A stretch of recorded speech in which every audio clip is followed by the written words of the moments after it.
Il y a 4 ans, jour pour jour, le 15 avril 2019, les flammes ravageaient la cathédrale Notre-Dame de Paris, un incendie qui marque nos mémoires, et aujourd'hui, une reconstruction en marche. Entrons une dernière fois dans les coulisses du travail des charpentiers, des professionnels qui ont commencé à installer définitivement les premières poutres au-dessus des voûtes de la cathédrale à Paris. Lodoïs Gravel, Frédéric Padier et Meryl Loisel.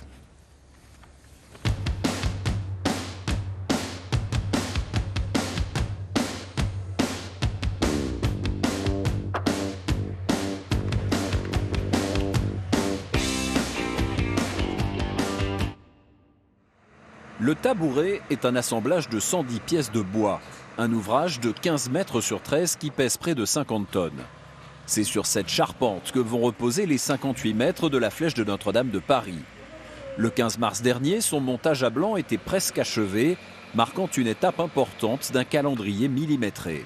On voit que ça avance et on voit surtout que ça avance conformément à la planification que nous avons faite.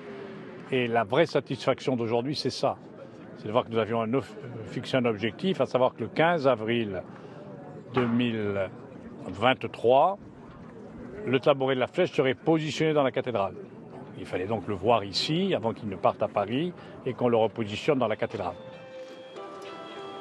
Un mois plus tard, le chantier de la flèche se poursuit, au-dessus des voûtes de Notre-Dame de Paris.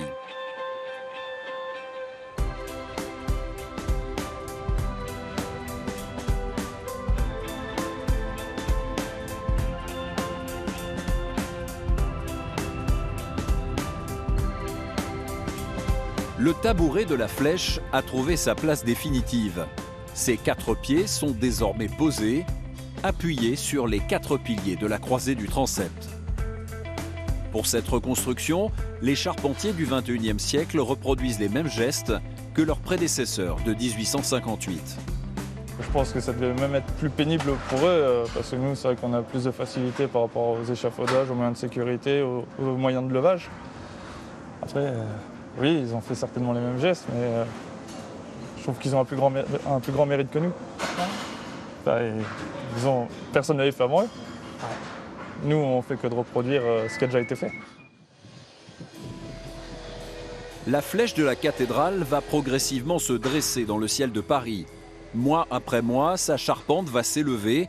Elle devrait être totalement assemblée d'ici l'automne. En seulement 2 ans, les forestiers, bûcherons, scieurs et charpentiers ont donné corps aux plans des architectes et des ingénieurs. Ils perpétuent des gestes ancestraux et redonnent vie à la flèche disparue de Viollet-le-Duc. Aujourd'hui, on démontre qu'on a réussi à franchir toutes les étapes.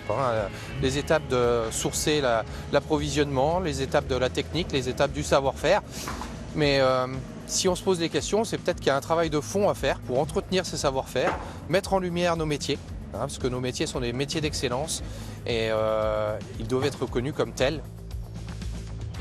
Des forêts françaises jusqu'aux ateliers de Lorraine, du pied de Notre-Dame jusqu'au ciel de Paris, les bâtisseurs de cathédrales donnent le meilleur d'eux-mêmes pour reconstruire cette flèche, ce symbole d'un lien entre la terre et le ciel.